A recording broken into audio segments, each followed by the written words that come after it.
24 лютого о 5 ранку Росія напала на Україну.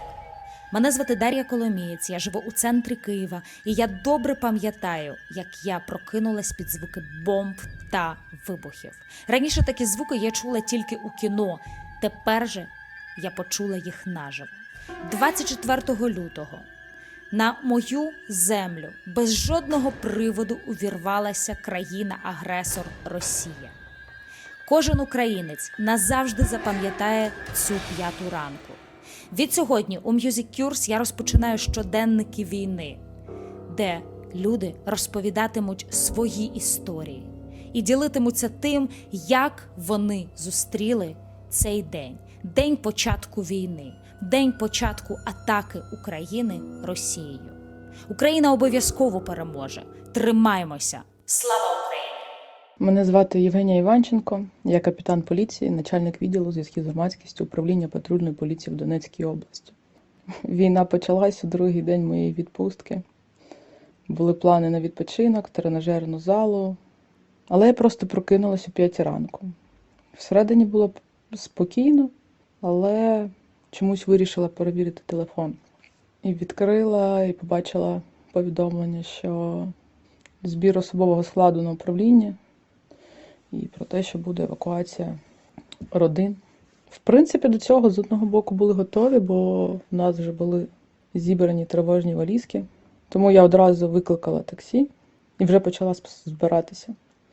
Поки їхала, відкрила телефон і вже тоді почала отримувати інформацію про те, що це війна не на сході вже України, по всій Україні, по містам. Попросила таксиста заїхати до аптеки, купила заспокійливе. І, в принципі, перший тиждень вони достатньо добре підтримували, бо повинен бути холодні мізки для того, щоб робити, що ти можеш робити. В принципі, після того, як нас зібрали, були роздані певні команди. Дівчатам абсолютно спокійно запропонували виїхати до інших міст, але на той момент взагалі було незрозуміло, чи є сенс кудись виїжджати, бо дійсно Маріуполь був адаптований так до війни, було нормально. З того моменту я вже, в принципі, почала діяти за покликом серця, можна назвати це жіночою інтуїцією, або ще якось іначе, але вже менше думати, діяти за відчуттям. В той момент я поїхала до батьків. Я з ними вже, в принципі, певний час так не жила, не бачилась. Я поїхала до мами, ми пообідали, поснідали, посиділи, поговорили. Потім пішла до тата, з татом ще побачилась і повернулася на роботу на чергування. Ніч була така перша адаптивна, така цікава, багато за ніч бігали в укриття, бо постійно була тривога повітряна, так. А зранку проводили заняття з першої допомоги медичної. Мені так цікаво було, я так хотіла слухати, але коли я зрозуміла, що я третій раз вже просто відрубаюся, тихенько встала і поїхала вже додому спати. Але заснути не вдавалося, бо постійно хочеться отримувати інформацію, що відбувається, які зміни. В мене часто питають, чому? Чому ти не поїхала, чому ти залишилась? Я знаю, що такої думки навіть не було. Вона навіть не з'являлася не на секунду. Бо як можна поїхати з міста, яке таке твоє рідне, яке ти відстоюєш вже 8 років. Плюс така в голові дуже часто вспливала фраза «служити українському народові». Це фраза з присяги, яку ми давали, коли були після навчання, так, коли у нас була присяга. І плюс рідні, близькі, батьки залишалися в місті, вони не збиралися виїхати. І наразі тато з бабусею, з дідусем, вони там і знаходяться. Бо бабуся, дідусь не дуже пересуваються, і тато сказав, що він їх не кине. Мама також сказала, що не поїде. Тому залишилися і робила те, що повинна була робити. Один з найщасливіших останніх моментів – це коли десь дні 3 тому скинули знайомі списки з дому, де живе батько. Я побачила прізвища, імена в списку живих, що вони знаходяться в будинку. Потім через день подзвонив телефон, і я бачив, написано «мамулечка». Не знаю, мені здається так швидко на телефон, що я ніколи не відповідала. Так от я відповідаю і чую її голос. І просто ми там трошки порозмовляли, бо в неї сідав телефон, але я почула, що вона виїхала в передмістя Маріуполя з сусідами в приватний будинок. Вона почула, що я в безпеці. І, в принципі, в кінці вже ми там цієї хвилини ми вже не розмовляли, ми обидві плакали. І це був дуже крутий підйом. І от на другий день тривоги було прийнято рішення, що ми виїжджаємо з управління і переїжджаємо на постійне місце дислокації ППД до корпусу Донецького державного університету внутрішніх справ. Хто знає Маріуполь так давно, це школа міліції. Там вже ми почали організовувати побут, так, потрібно людей було годувати, потрібно було надавати найменші перші потреби якісь там закривати, починаючи від там шкарпеток. Почалась робота. Робила те, що могла робити, те, що робила якісно завжди. Тож почали піднімати волонтерські знайомства, так, аналізувати, де що можна отримати, взяти. І, в принципі, в перші дні, як потім показав мені телефон, то це було по 4 години сна і дуже-дуже багато кроків, поверхів, там по 20 тисяч, по 20 чимось, там є по 59 прольотів за день. І робили, щоб вижити, так. І це, в принципі, дуже тримало, бо ти вже концентруєшся не на тому, що посидіти, понити, поплакати про те, що там війна, десь вже будинки розтрощені, а ти орієнтуєшся на тому, що треба вижити, тобі треба організувати цей побут. І ми там з перших днів почали там діставати їжу, продукти, щоб забезпечити мінімальне харчування поліцейських, щоб вони могли продовжувати виконувати роботу. Звісно, патрулі, які виїжджали вже на лінію, там вже було зовсім інша задача, так, але при цьому цілодобове чергування екіпажів патрульної поліції в Донецькій області продовжувалося достатньо довго. До того моменту, поки це було можливо, поки у нас ще були машини, бо постійні обстріли і дороги постійно засипані уламками, залізними проводами, і просто машини ламалися, колеса – це була одна з основних проблем, потреб. Ну і потім ще там вже почалось, що такі дуже потужні прильоти, і, в принципі, наш автопарк там і залишився розтрощений. Так, як сталося, що ти вже коли живеш в час війни, в тебе такий день сурка, ти вже ти не дивишся на дати, ти не дивишся на день тижня, ти просто кожен день робиш.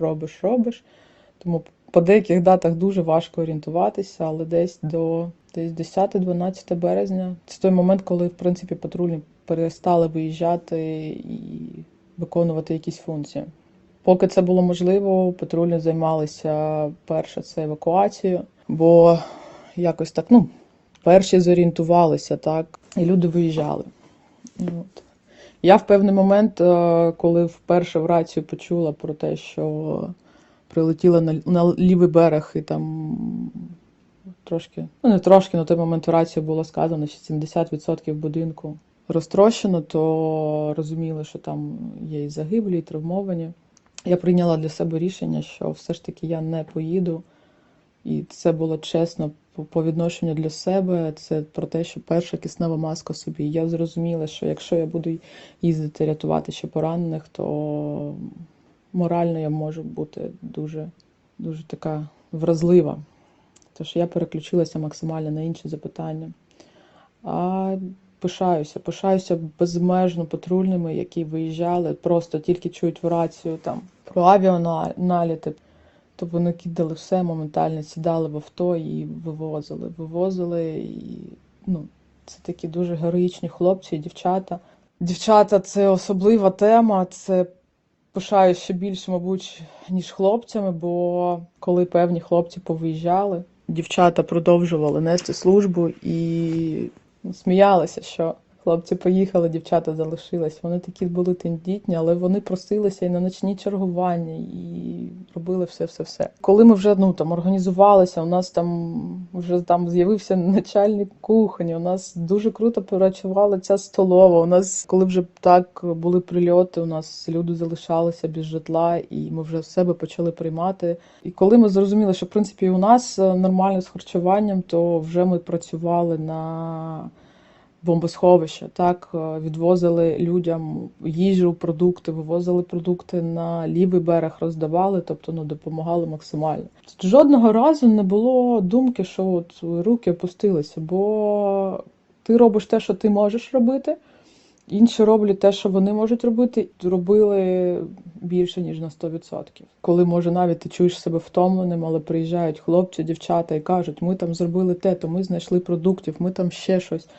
І ти розумієш, ти наповнюєшся почуттям гордості, почуттям того, що ти не один, і ти продовжуєш робити далі. І дійсно, така війна – це дуже крутий лакмус. Ти розумієш, хто свій, хто не свій.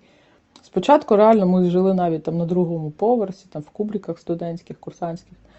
А вже після того, як ми відчули, що бої наближуються, то ми вже з'їхали в бомбосховище. Там такі 2 тіри були, і ми там організували ліжка. Було так платнячком, але було класно. У нас там було багато тварин, було багато дітей, літніх людей. В один день прилетіло по нас з ворожого танку, і у нас було перших 2 загиблих. Змінюється почуття деяких моментів, так? Якщо б це було в звичайному житті, то б це дуже б травмувало. На війні, в принципі, ти з перших днів готовий до цього. Складніше було бачити близьких потім цих людей і намагатися якось підтримати. А ти розумієш, що все, що б ти не сказав, це просто слова. Тому просто підходили, обіймали, якось так заховали їх перед входом, похоронили. От. А потім почалось таке, маленьке пекло, так. Маленькі, бо 3 дні ми жили під авіанальотами. Це вже той період, коли ти просто не висовуєш носа на вулицю. Під час одного нальоту у нас постраждав поліцейський ще дуже сильно. Це вже таке, може, трошки неправильне почуття позитиву, але потім після того, як його забрали, я ходила посміхалася. Бо я дуже раділа, що я знала, хто його забрав, так, куди його повезли. Я розуміла, що там він в надійних руках і все буде добре. А навіть якщо і не буде, то я бачила поранення, надавала допомогу і розуміла, що поранення ноги, навіть якщо ампутують ногу, знайдемо класний протез і буде далі жити, але буде жити. Слово «жити» – це стало найважливішим словом війни і цього періоду в Маріуполі. Патрульна поліція в місті на період війни стала посланцями новин добрих, так? Бо куди приїжджали патрульні, це або привозили воду, їжу, і люди постійно підходили, спілкувалися, питали. Багато дуже часу присвячували тому, щоб поспілкуватися. Бо коли пропав зв'язок, люди стали ізольованими від новин, від інформації. В певний момент я раділа, що пропав зв'язок, чесно, бо це вже було 2 березня, так, це був майже тиждень війни. І я була постійно в телефонах.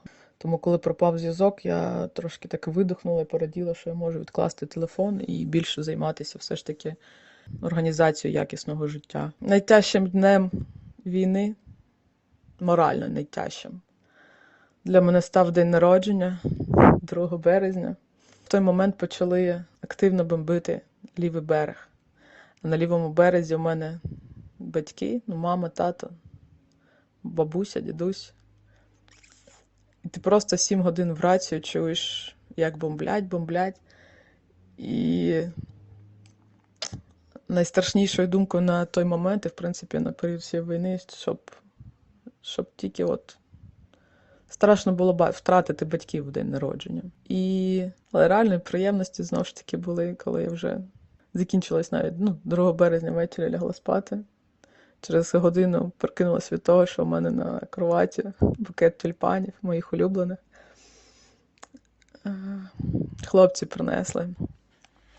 Потім так вони стояли в мене біля броніку, біля кроваті. Це, такі моменти вони дійсно підтримували. Потім ще один букет я отримала на 8 березня, знову ж таки в ліжку. Це той момент, коли ти не можеш встати, бо ти такий сонний, просто обіймаєш квіти, ти з ними спиш. Ти вдихаєш кожен ковточок того аромату. І то як такий ароматний привіт від світу без війни. Ти повертаєшся в якесь минуле, в тебе асоціації, що все добре, спокійно і дуже добре потім спиш. Я тоді в день народження закрилася одна в кімнаті, така проревілася, бо розуміла, що воно не кипіло, не хотілося нікому це показувати, щоб цим станом не ділитися з іншими. Так. На наступний день прийшов наш капелан, сіли, розмовляли, він побачив, що зі мною щось не то. Я пам'ятаю, як я на нього дивилася, я не пам'ятаю, що він мені говорив, бо слова щось мені не дуже доходило, але я дивилася на нього, і мені здалося, що ці слова просто потрапляли зразу в серце. Потім він за мене помолився, і я видихнула, бо був такий спазм в грудях останні дні і не міг повноцінно дихати. Потім на наступний день я з ним ще раз порозмовляла. Це було потрошку, але це було дуже важливо. Навіть коли не було часу з ним поспілкуватися, я просто підходила, просила помолитися. І в принципі, це стало дуже крутою такою основою, фундаментом на той момент віри.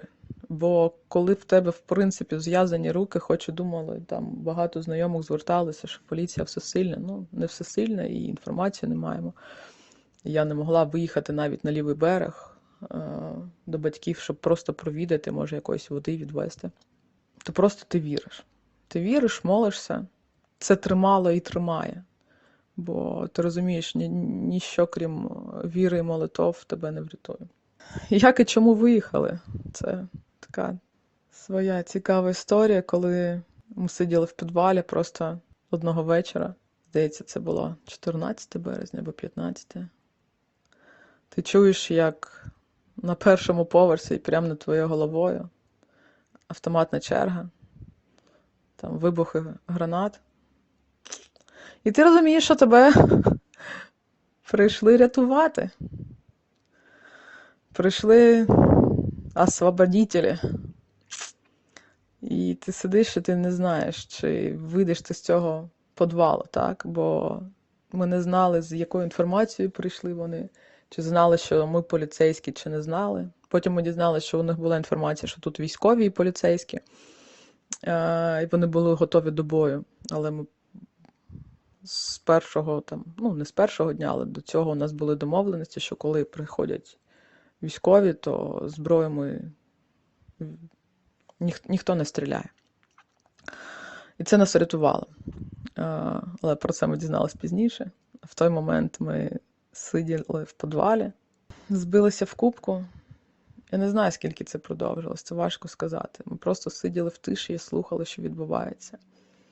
А в якийсь момент чуєш знов постріли, жіночі крики, і у всіх думки, що розстрілюють. Ти сидиш, ти не знаєш, чи відкриються двері і залетить граната, чи просто хтось зайде і зразу буде там розстрілювати. Може, хвилин 20 ми так просиділи. Саме дивне, що в той момент так спокійно дихала. Просто молилась і дихала. Відчувала, як у когось поруч тремтять коліна, хтось важко дихає. Я думаю, чого я така спокійна? А потім в мене часи на руці завібрували. Я одразу не зрозуміла, а потім другий раз завібрували. Думаю, навряд чи повідомлення зв'язку ж немає вже там скільки, там майже 2 тижні. А мені часи видали, що в мене там пульс під 140. От потім зайшов наш патрульний колега, який був в тому приміщенні, куди зайшли першими. Розказав, що, в принципі, там з тиру з того там було десь 40-50 осіб. Їх вивели наверх, передивилися документи, познайомились, побачили, що багато жінок, багато дітей, що це звичайні жителі, що немає військових. І сказали, що ну все, ви вільні, можете виходити. Наші патрульні кажуть, ну, якби ніч на вулиці, ми зараз вийдемо, то вирогідність того, що ми там виживемо, дуже низька. Ну, сказали, добре, тоді до ранку залишаєтеся і вже там зранку будемо продовжувати вас освобождати. Ранок видався якийсь тяжкий. Тоді перший раз за весь час випила якісь ліки, бо серце просто вже розривалося. Коли ти живеш в підвалі, так, ти вже знаєш, ну, ти вже готовий до певних схем, ти знаєш, що буде який розвиток подій. А тут ти сидиш і ти не розумієш, що буде. Чи тебе виведуть, чи тебе розстріляють. Ну, там десь о годині о 10 нам сказали, ну, все, з вещами на вихід. Вже, в принципі, всі були пропаковані, запаковані речі, з якими ти виходиш. Сказали, що ми пішки можемо дійти в бік метро, там будуть автобуси, будуть вивозити до Володарська. Ну, якби то це той момент, коли дійсно вибору не було. У тебе тільки один вибір – вийти і йти. От, із того дня почався новий квест, називається «Бути поліцейським і вижити». Бо до Запоріжжя ми їхали 5 діб. Ну, спочатку я вийшла з будівлі, там вивели з всіх жінок, чоловіків ще перевіряли. Була готова йти на автобус, але потім прийшов колега, каже, у мене є вільне місце, в авто поїхали. Ми застрибнули в авто і поїхали.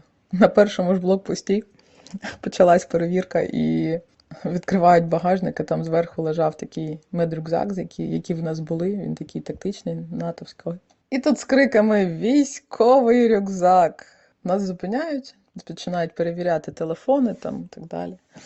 І на 6 годин ми простояли там на блокпості, очікуючи комендатуру. І в той момент, от спочатку я себе карала за той рюкзак, ну, але ти так з ним зростаєшся, бо ну, і коли стоїть питання вийти, то, відповідно, без нього ти вже нікуди не можеш вийти. А коли в тебе поруч з тобою ще 200 людей, то може всяке статися.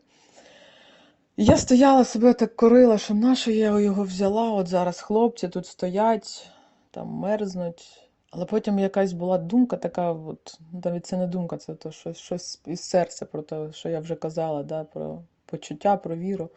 Я просто сказала фразу, значить, нас там ще не чекають. На мене спочатку подивилися, ну, як на трошки божевільно.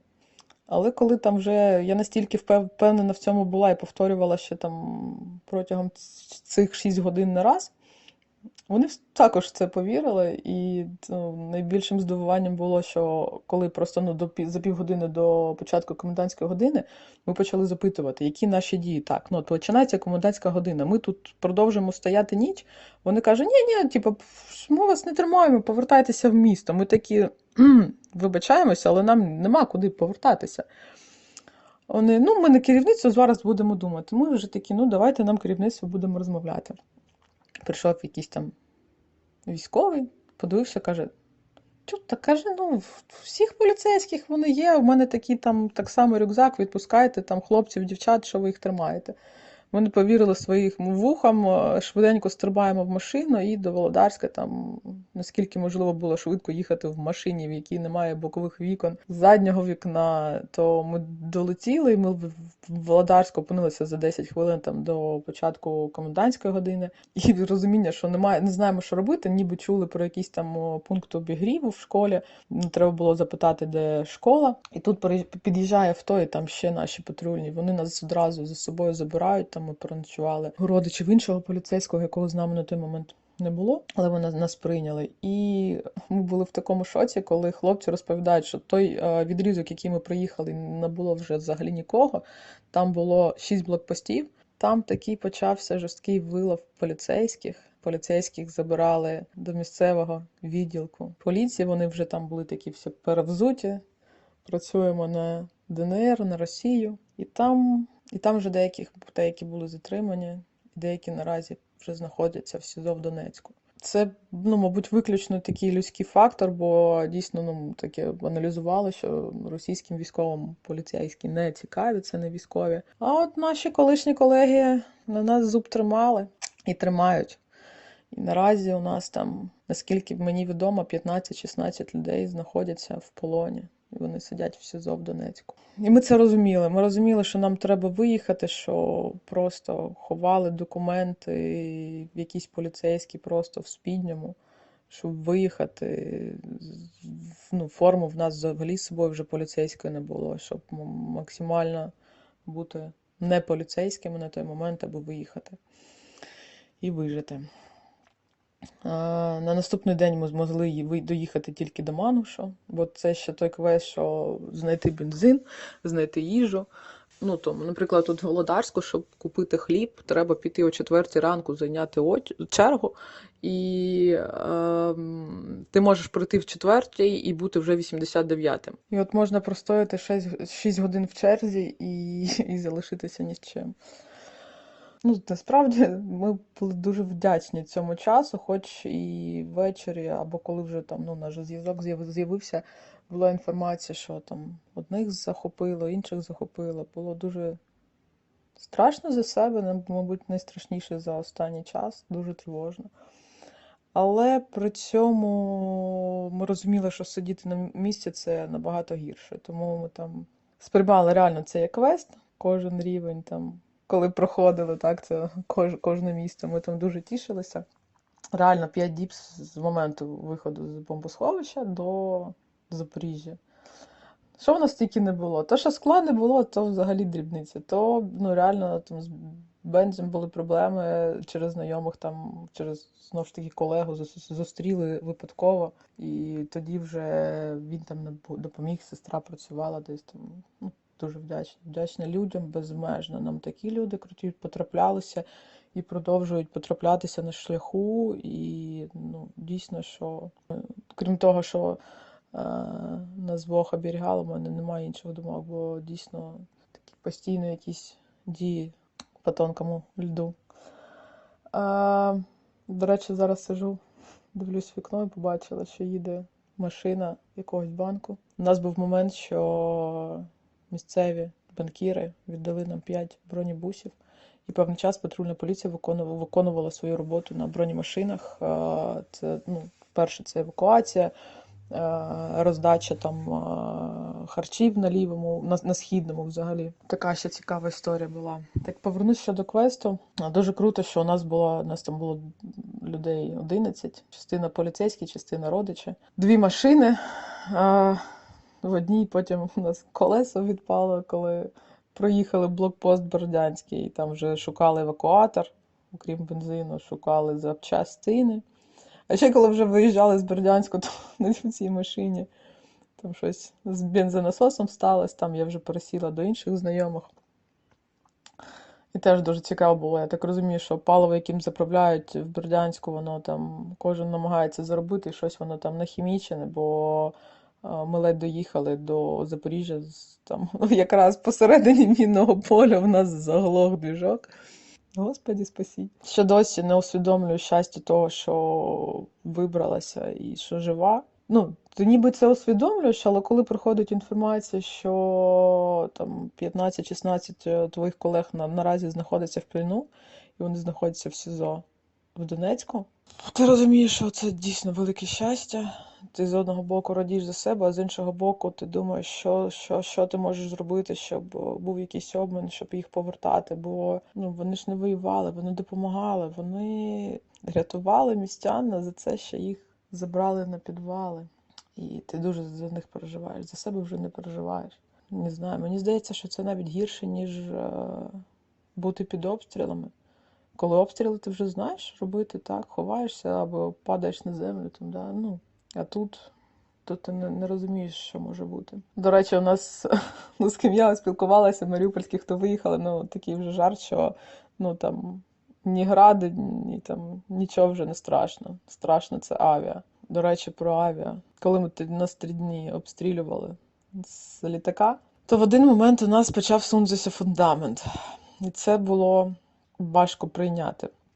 Бо там, де це трапилось, це була частина, де знаходилось десь 150 людей.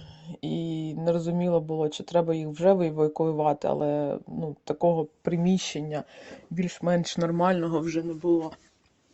Тому залишалось тільки молитися. Це, мабуть, той момент, коли я пам'ятаю, що молилася, як не знаю хто. Згадала всіх людей, які допомагали мені йти до Бога, тих людей, які надихали, поруч з якими відчувався якийсь так Святий Дух. Це той момент, коли, в принципі, ти навіть не вважаєш себе божевільним. Ти в це віриш і молилась. І найдивніше, що в той момент у нас перестали літати літаки. І повернусь знову ж таки до дороги, так, оцей такий цікавий квест. Проходили і постійно багато сміялися, і такі степ-бай-степ, маленькими кроками ти вже там добув харчі, плюс вже радієш. Добув паливо, взагалі дуже радієш, так? Зміг комусь допомогти, ще радієш. І це надзвичайно. Війна, вона дуже-дуже... ще на початку ти вже розумієш, що ти інша людина. В тебе інші цінності, в тебе вже ти інакше думаєш. Десь стаєш трохи різкішим, а десь навпаки розкривається жіночність, і це було так дивно, але дійсно, коли хлопці про тебе так турбуються, що ти з ними там 20 годин на добу пашеш, так, але при цьому там тебе оберігають щось там. Тож, то квіти, то згадую, як пілочку хлопців здобували, щоб дівчата манікюр зробили. От, коли вже там, на крамниці, в принципі, там що-то другий, третій день ще працювала, а потім все там або розмарадьорили, або вже там поспалювали. І це той особливий момент, коли хлопці там, привозять щось таке, там, десь здобули там шампуні, таке приносять. У мене там на той момент вже склад з'явився окремий. І при цьому приносять прокладки і кажуть, так, ми знаємо, що дівчатам треба, це вам ваше жіноче, бо знаємо, що треба. От, особливим моментом, до речі, в Маріуполі було, що дійсно те, що я казала, вода, їжа, так, а ще багато зробило для того, щоб бомбосховища попривозити. Дуже великий попит був на дитяче харчування, на підгузки. І це було дуже важливо, і патрульні максимально, де могли, там піднімали контакти, їхали, і це все привозили потім до людей. І повернусь знову ж таки до квесту. 5 днів вижити. От, дуже класно, що це було, бо я зрозуміла, якби я одразу виїхала з Маріуполя, потрапила, наприклад, в Дніпро, зараз тут не знаходжусь, я б, може, трошки поїхала мізками. А так ти спочатку тішишся тому, що світло, цілих 2 години, Потім ти приїжджаєш в інший будинок, ти такий, унітаз білий, працює, Боже, яке то щастя, Боже, у вас там пічка гріє, у вас тепло, та? Ого, гаряча вода! І що, помитися можна? Класно, ти йдеш, і ти таким речам починаєш радіти. І так, кожен раз там трошки краще, щось краще, і ти вже виходиш, такий адаптивний процес полегшений. Вчора гуляла містом, тут життя триває, війну тут не знають, і слава Богу. Але сьогодні таке сльози щастя були на очах, коли просто, це звичайний кайф просто пройтися босячки по полу, відчувати там дотики, так, бо дійсно ми в підвалі, коли вже жили, постійно закрите взуття, шкарпетки, і так, 24/7. Таке відчуття, що нове життя, то Бог подарував таку можливість, і це настільки природно якось виходить, і є почуття наповненості, готовності до нових звершень, до нових досягнень, до допомоги. Наразі найбільше хочеться допомагати тим, хто потребує. На відстані це виходить, і це дуже тішить. Наостанок хочу ще раз сказати, що я дуже пишаюся особовим складом управління патрульної поліції в Донецькій області, який залишився в Маріуполі і з яким я несла службу. Ми дійсно служили людям. Пишаюсь безмежно, незламні. Мої хлопці, дівчата, обіймаю кожного, якщо ви це чуєте. Дійсно, ви краще. І те, що завжди про патрульних жартували, що пластмасові, то перші дні, коли наші колеги інші почули, як працює в рацію. А в рації було чутно тільки чайка, ну це позивний такий у нас Маріуполь був. То сказали, що вибачайте, ви не пластмасові, у вас ви сталеві.